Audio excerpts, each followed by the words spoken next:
ನನ್ನ ಮಗಳಿಂದ ತಪ್ಪಾಗಿದೆ, ಹುಡುಗನು ತಪ್ಪು ಮಾಡಿದ್ದಾನೆ, ಆ ತಪ್ಪು ಮಾಡಿದೆ ಅಂತ ಈ ಮಗುಗೆ ಯಾವ ಇದು ಆಗಬಾರ್ದಲ್ವಾ? ಮಗುಗೆ ನ್ಯಾಯ ಕೊಡಿಸಿ. ಮಗು ಅವಂದೇ, ಯಾರ್ದಲ್ಲ, ಬೇರೆಯವ್ರದ್ದು. DNA ಟೆಸ್ಟ್ ಎಲ್ಲ ಬಂದಾಗಿದೆ, ಮಗು ಅವನದೇ ಅಂತ ಆಗಿದೆ. ಈಗನೂ ಮದುವೆಗೆ ಒಪ್ತಾ ಇಲ್ಲ ಅಂತ ಹೇಳಿದರೆ ಅವನಿಗೆ ಅವಳೊಟ್ಟಿಗೆ ಎಂಜಾಯ್ ಮಾಡುವಾಗ ಅವನಿಗೆ ಬೇಕಿತ್ತು ಅವಳು, ಈಗ ಬೇಡ ಅವನಿಗೆ.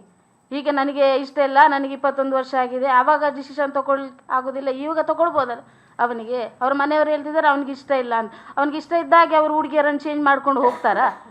ಈಗ ನನ್ನ ಮಗಳಿಗೆ ಆದ ಪರಿಸ್ಥಿತಿ ಇನ್ನೊಂದು ಹೆಣ್ಣು ಮಗಳಿಗೆ ಬರಬಾರ್ದು. ಎಲ್ಲರ ಮನೆಯಲ್ಲಿ ಹೆಣ್ಣು ಮಕ್ಕಳಿದ್ದಾರೆ. ಎಲ್ಲರ ಹತ್ರ ನಾನು ಕೇಳೋದಿಷ್ಟೇ, ಎಲ್ಲರೂ ಸೇರಿ ನಮಗೆ ನ್ಯಾಯ ಕೊಡಿಸ್ಲಿಕ್ಕೋಸ್ಕರ ಎಲ್ಲರೂ ಸಪೋರ್ಟ್ ಮಾಡಿ. ಎಲ್ಲರ ಹತ್ರನೇ ಕೇಳೋದು ಇಷ್ಟೇ. ಈ ಹಣ ಗಿಣ ಕೊಟ್ಟು ನಾವು ಹಣ ತಗೊಳ್ಳೋದಾದರೆ ಯಾವತ್ತೂ ಹಣ ತಗೊಳ್ಬೋದಿತ್ತು. ಹಣ ಕೊಟ್ಟು ಈ ಕೇಸನ್ನೇ ಕ್ಲೋಸ್ ಮಾಡ್ಬೋದಿತ್ತು. ಹಣ ಬೇಡ ನನಗೆ, ಮಗುವಿಗೆ ತಂದೆ ಬೇಕು, ಮಗಳಿಗೆ ಗಂಡ ಬೇಕು, ಅಷ್ಟರೇ ಇಷ್ಟುವರೆಗೆ ನಾವು ಕೇಳ್ತಿರೋದಷ್ಟೇ. ಈಗನೂ ಕೇಳೋದಷ್ಟೇ, ಅವ ಮದುವೆ ಆಗಬೇಕು.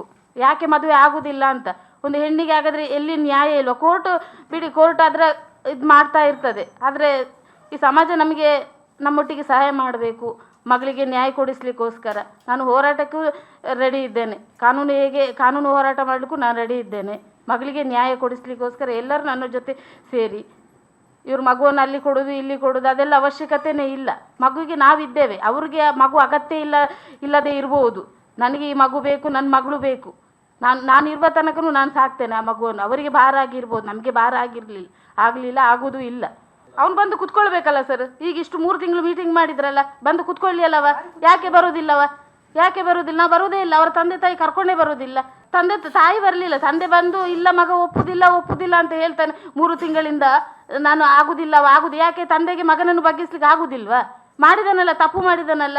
ಈಗ ತಪ್ಪು ಮಾಡಿದ ಅವನನ್ನೇ ಅವರು ಹಿಡ್ಕೊಂಡು ಇದು ಮಾಡ್ತಿದ್ದಾರಲ್ಲ. ಹಾಗಾದರೆ ನನ್ನ ಮಗಳಿಗೆ ನ್ಯಾಯ ಇಲ್ವಾ? ಮಾಡ್ಲಿಕ್ಕೆ ಒಟ್ಟಿಗೆ ಅಲ್ವಾ ಸೇರ್ಕೊಂಡದವರು? ಅವಳು ಪರ್ಮಿಷನ್ ತಗೊಂಡೇ ಅಲ್ವಾ ಬಂದದ್ದು? ಈಗ ಮಗು ಬೇಡ ಅಂತ ಹೇಳಿದ್ರೆ ಅದಕ್ಕೆ ಅರ್ಥ ಉಂಟು?